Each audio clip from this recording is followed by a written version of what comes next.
അതെ ഗായ്സ്, ഞാൻ ഇന്ന് എന്റെ മുറപ്പെണ്ണിനെ കാണാൻ വേണ്ടിയിട്ട് പോവാണ്. ഏകദേശം ഉറക്കൊക്കെ വരുന്നുണ്ട്, പറഞ്ഞോന്ന് അങ്ങ് പോവാ. ഞങ്ങൾ ഇതാ ലിറ്റിൽ ഷാമിൽ കയറിയിട്ട് എന്റെ കുഞ്ഞു പെണ്ണിനെ ഗിഫ്റ്റൊക്കെ വാങ്ങി.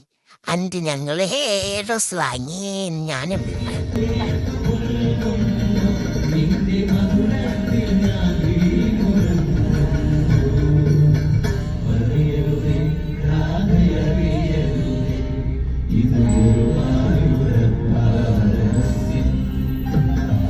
സോറി ഗൈസ്, ഞാൻ പാട്ടിൽ ഇങ്ങോട്ട് ലയിച്ചിരുന്നു പോയി. അങ്ങനെ തന്നെ ഞങ്ങൾ ഫൈനലി കുഞ്ഞിപ്പെണ്ണിൻ്റെ അടുത്തെത്തി. ഫോട്ടോയിലൊക്കെ കണ്ടിട്ടുള്ളൂ, നേരിട്ട് കാണുന്ന ഭയങ്കര എക്സൈറ്റ്മെന്റിലാണ് ഞാൻ.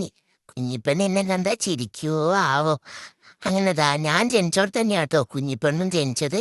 ഇതാ കുക്കുമാമ്മ വന്നിട്ട് എന്നെ അടുത്ത് അമ്മ ഇത് ഓടിപ്പോയി കുഞ്ഞിപ്പെണ്ണിനെ കാണാൻ വേണ്ടിയിട്ട്. എനിക്ക് ഇഷ്ടപ്പെട്ടു കുഞ്ഞിപ്പെണ്ണിനെ. അയ്യോ സുന്ദരിയായി ഉറങ്ങുക. കണ്ണു പറഞ്ഞേ ആരാ എന്റെ ഏട്ട് വന്നോന്ന്. കണ്ടോ എന്റെ സ്നേഹം കണ്ടില്ലേ? അപ്പൊ അതാ ഞങ്ങൾ പിന്നെ വീട്ടിൽ പോവാണേ. ഞാനിത് വീണ്ടും നല്ല പാട്ടിൽ ലയിച്ചുകൊണ്ടിരിക്കുകയാണ്. അപ്പൊ ബൈ ഫ്രണ്ട്സ്, ടാറ്റാ.